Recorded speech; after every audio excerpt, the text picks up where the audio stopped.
Great. Wow. Good afternoon, everybody. Kia ora, from Auckland in New Zealand. It's great to be here.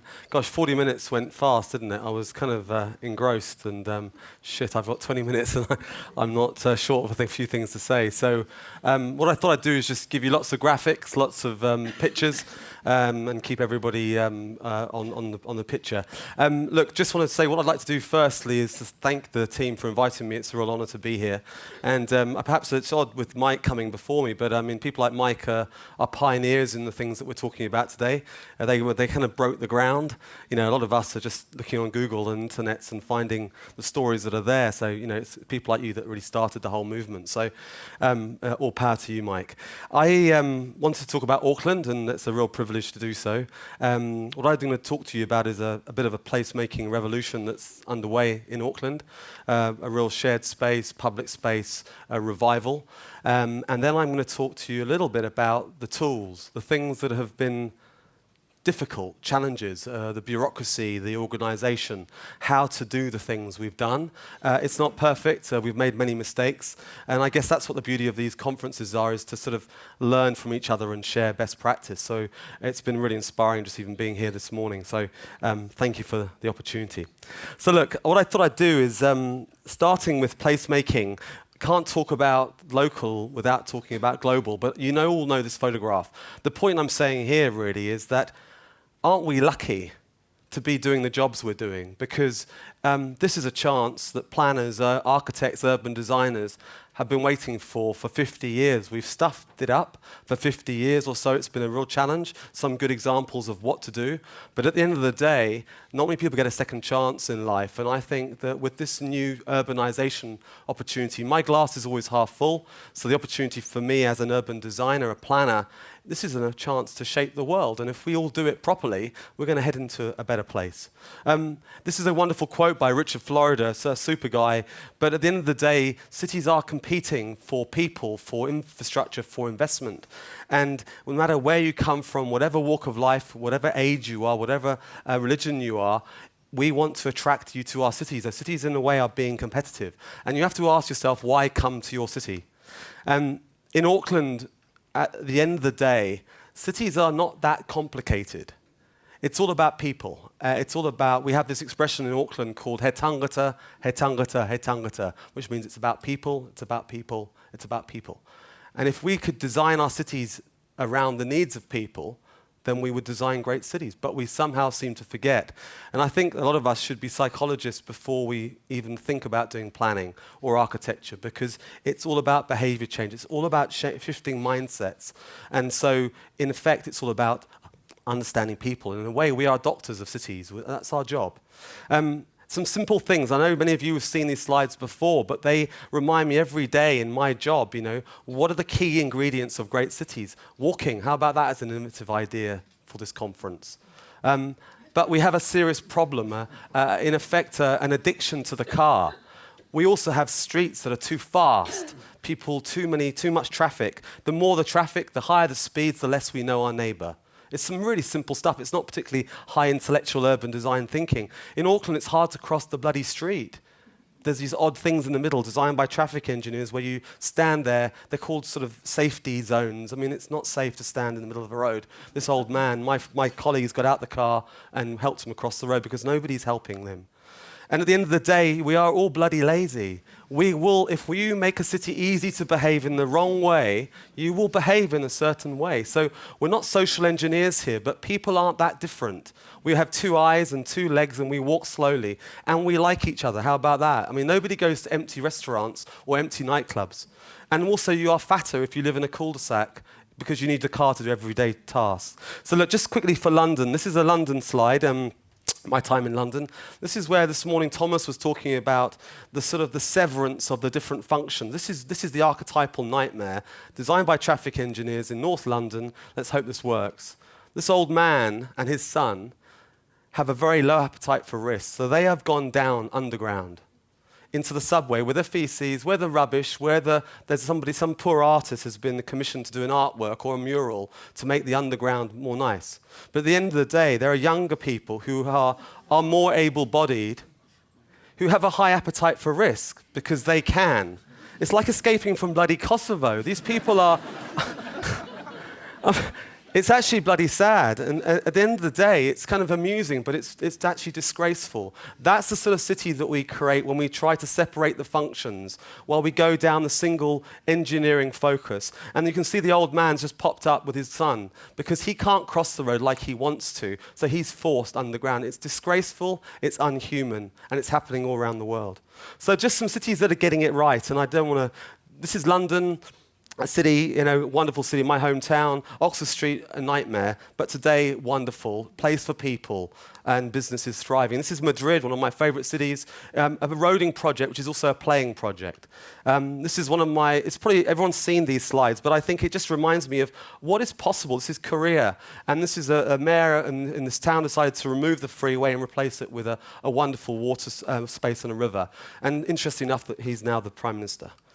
People will come if you build cities to function for them, if you introduce water, place-based greenery. It's not rocket science. And places for things to do. People will start to fall in love with their places. They've fallen out of love.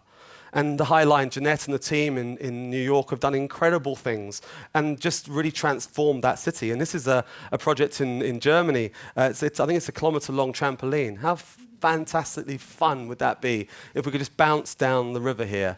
And how cities designed for children will attract lots of money because the parents come. Again, it's not rocket science, so I'm telling you things that you already know. And you'll know this wonderful project by the mayor in Paris. This is not the south of France, but central Paris. And just simple things like putting down some sand. Something like 2.5, 3 million Parisians spent the summer holidays in Paris rather than down on the south of France, sunbathing in central Paris.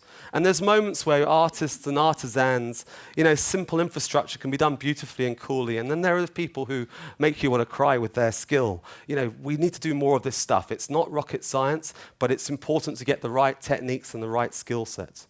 So how about Auckland? I've got about 10 minutes left, Charles, probably. I'm not from Australia. A lot of people think New Zealand's in Australia.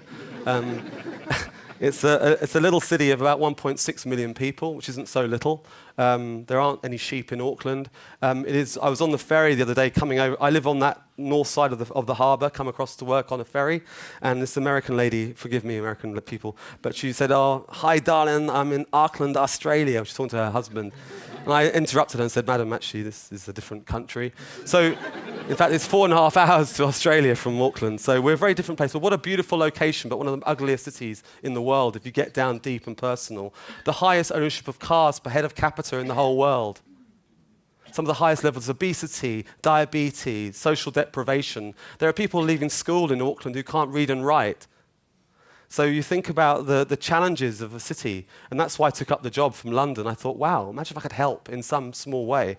So we've been leading a change, a transformation in Auckland, and we're actually quite in a nice place. My whole world used to be up on the top left. It was Europe, it was West Coast, East Coast of the States. It was sort of, my whole world's shifted professionally and personally. I'm a long way from home, but it's good for India, it's good for China, it's good for Asia. We're very well located.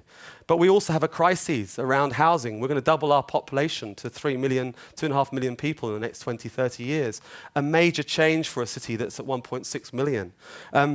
But we also have an urban design problem. This is one of the most influential magazines in Auckland in 2009.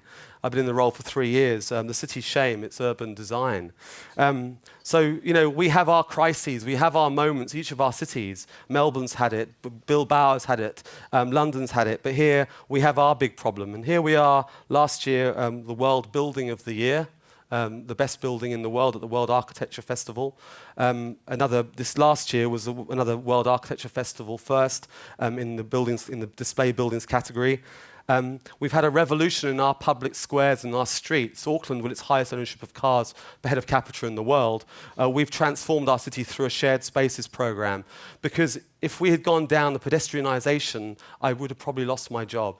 because it's an addiction that has to be taken slowly. You can't just transform it just like that. So this tactical urbanism, this change, and we have seen people fall back in love. The old loading docks are now public spaces. We've seen 30% increase in consumer spending in streets where no one would spend money. We've had old laneways where people used to park cars in our streets when people now park people. And that was the first shot.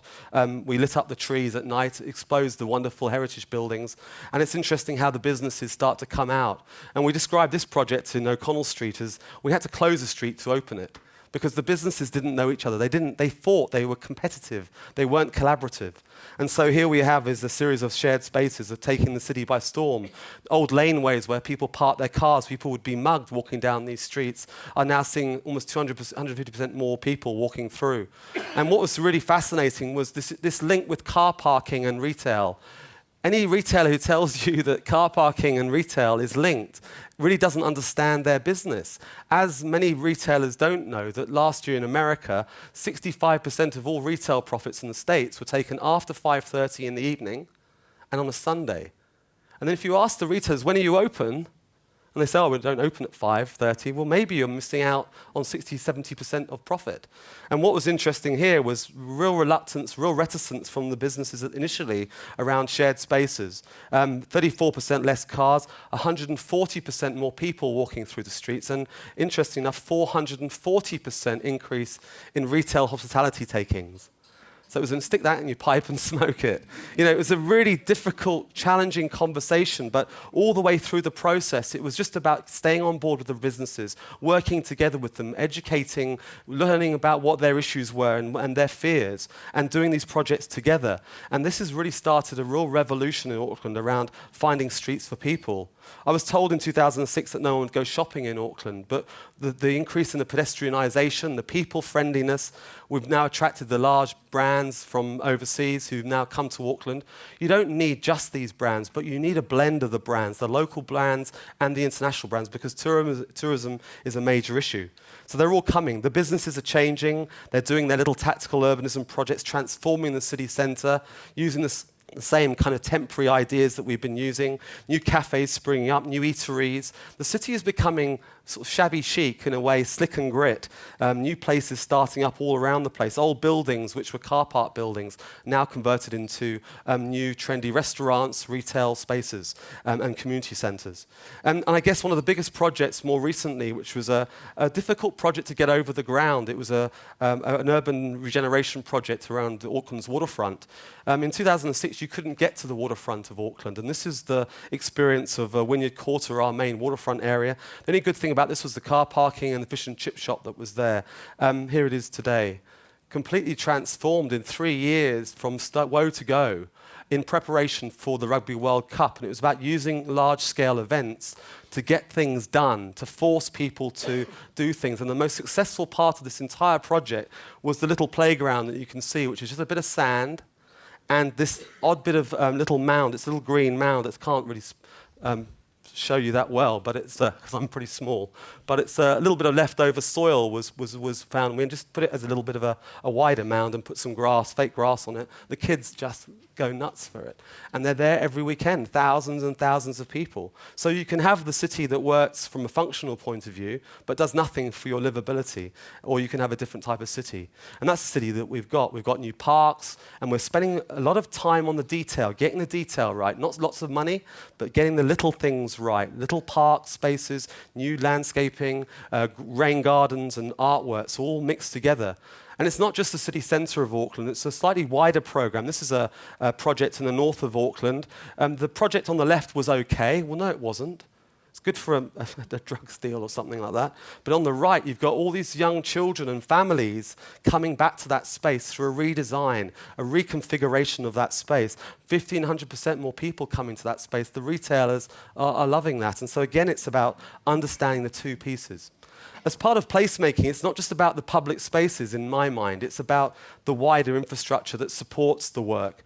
And so in 2002, which is long before the urban sort of design renaissance was happening, we invested in a public transport, a new railway station, and we saw a 500% increase in rail patronage in Auckland.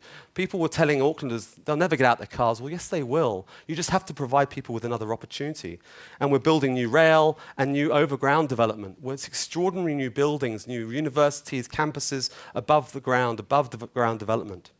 So, I don't know what the F is happening. This isn't Auckland. This is an independent survey report, a document written by a team in Auckland who have interviewed all the Aucklanders about their city, and it has changed quite dramatically in quite a short space of time. And so I thought I'd just touch upon a couple of things. We had 8 cities in 2010. We now have 1.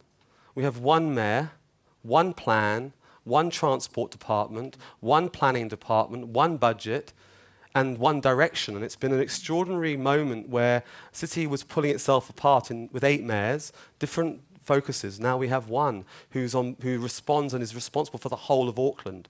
And it has all come together as Auckland Council. We have a mayor's vision to be the world's most livable city, not to be one of the most livable, but the world's most livable. We have a plan, a 30-year plan, which we can't digress from. It sets our tone for the next 20 years of investment. It's all the projects, all the plans are linked to that Auckland plan. We have very important shifts which will achieve that vision. So we were hearing this morning about influencing the KPIs of certain things. We have KPIs linked to all these different transformational shifts, which will be checked every year to make sure that we're meeting those requirements. We have a whole series of new plans because there were maybe 400 plans originally. So we had to redo an economic strategy. We had to redo the urban design plan. But we also had 13 different zoning plans. We now only have 1 zoning plan. And it's been extraordinary because the private sector are responding quite dramatically because it's a lot clearer for how they do business with us. So where to? Strategy into action, and then I'll finish. How long have I got, Charles? 3 minutes. So the plans as they materialize, as you produce new plans, what we thought we would do, just quickly talk to you about the future and where we're going next. We've delivered a lot of projects, we've built some trust with the public, and we've got a series of new projects which are about to happen in the city centre over the next 10 years. We're going to start to reconnect with our waterfront, so these projects have been agreed by the councillors. This is where we are today, this is where we will be in the next 5 or 6 years, new light rail along the harbour side. We will have new steps down into the harbour where people can swim off and touch the water again, and new places for children to play.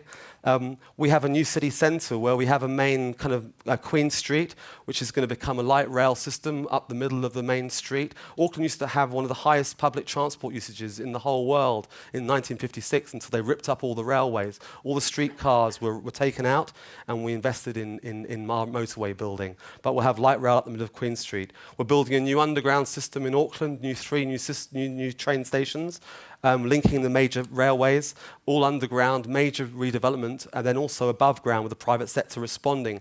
The private sector have been amazing. They've just really come on board and understanding the opportunities. These are new schemes which are being consented at the moment in Auckland. We have wonderful parks in Auckland, but they're all disconnected by these large roads. And we've talked about this today. In this day and age, we can't afford to use this much space to move that few amounts of traffic. It's totally ridiculous to use that amount of space, I don't know, it's an empty, soulless wasteland. So this is the project that's been agreed, is to create new green links through the city, linking the parks, and really moving the city from the old infrastructure, motorway. This is a motorway which runs around our city centre. That's going to become a new cycleway and will be completed by September. The Prime Minister of New Zealand is sponsoring the project and funding it, and it'll move us from a sort of a city for the car to a city for people. So let me just focus on some lessons for 2 minutes around the challenges of how we have moved forward. Let's just go away to takeaways. You need a vision. You need a strong mayor with strong councillors who all buy into that vision. But the vision has to be developed with the community in place, and we have spent a lot of time and effort pulling and drawing and generating ideas from the community into our planning, building that trust. And that vision has to survive whether the politics move left or right. It has to be 70, 80% right. If it's 90% right, it'll annoy too many people from the other side. You have to find an easy middle. And then you have to have micro visions. This is a laneway circuit idea, a super highway for pedestrians in Auckland city centre. We are meticulously going through, filling in the spaces, and you can see the shared spaces that have already been developed. They all eventually link one long circuit. Find your partners. There are people out there, the public, the community, the not-for-profits, who want to work with you, who are desperate to engage but don't know how. Find people. Work with your indigenous groups. We have this wonderful indigenous group called Māori and the iwi, the tribes of Auckland. Their design is unique to the world. Let's embrace that. Let's exploit that. And that will be involved in all the development, all the design that we deliver over the next 20 years. They will be in all the development agreements or public spaces. They will see their faces in the city, and I think that's a really critical thing.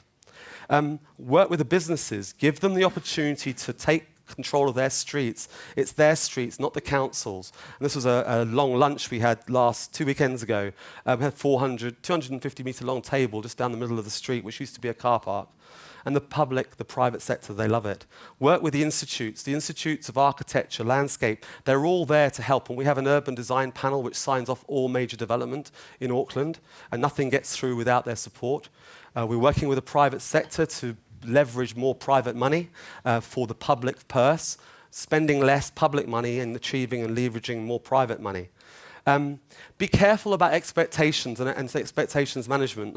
This slide's kind of crazy, but be careful what you wish for.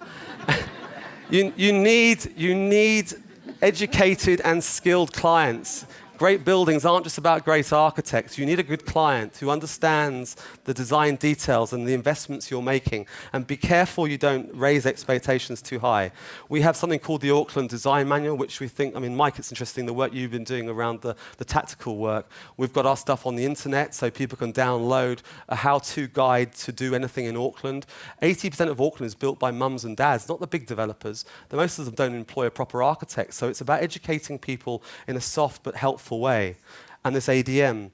Shared spaces is not the only prerequisite of satisfaction and well-being. There are many other things that you can use. Shared spaces right through to pedestrian zones. Be careful which one you choose. The media.